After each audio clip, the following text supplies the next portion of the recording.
સાત સાત ચોપડી ભણીને વેલા આવજો રે. આઠમી ચોપડીનો અભ્યાસ લેજો ઈશાબેન.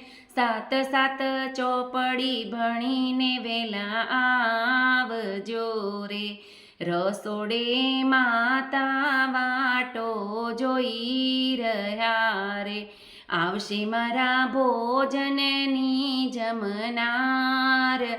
આવશે મારા ભોજનની જમનાર. સાત સાત ચોપડી ભણીને વેલા આવજો રે. ઓફિસે બાપુ વાટો જોઈ રહ્યા રે.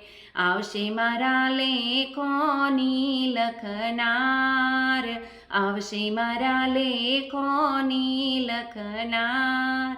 સાત સાત ચોપડી ભણીને વેલા આવજો રે.